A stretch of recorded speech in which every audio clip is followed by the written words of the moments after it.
core idea of the positivist, the verifiability theory of meaning. Now, a theory of meaning is one of the most difficult parts of any philosophy of language.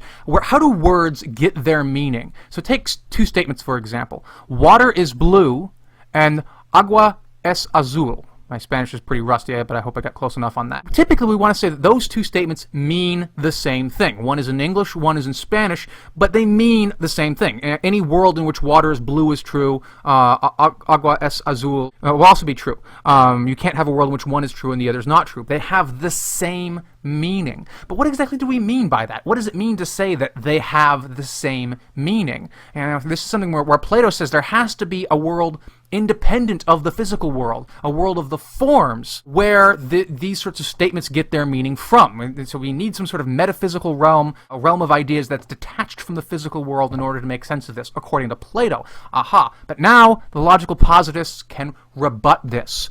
They have an alternate theory. According to the positivists, the meaning of a sentence just is the means by which you verify that statement.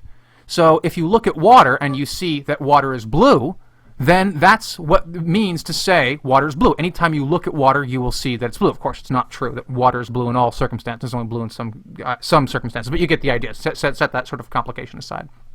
Now, if in principle there is no way to verify a statement, if nothing you do can connect that statement to some sort of experience, then it's not just that that statement is false. That statement has no meaning at all.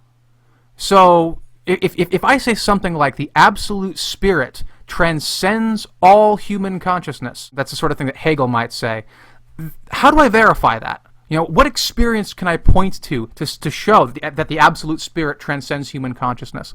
It doesn't seem like there's anything at all that I could do to verify that. So for the positivists, these sorts of Hegelian sentiments aren't false. They are not even false. They don't rise to the level of being false. They're not the kind of statements that can be false or true. They're just meaningless. They are the epistemological equivalent of flar flar narga narga narga narga.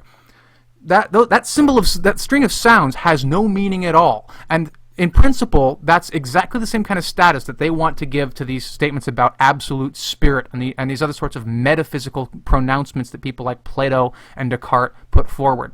So that's all that water is blue means. If we look at water, we'll see that it's blue. So only statements that are testable have any meaning at all. And experience, thus, is the only source of knowledge and the only source of meaning. This is the only place that language and sentences and proposition can derive any meaning from experience, from testing. Return now to that problem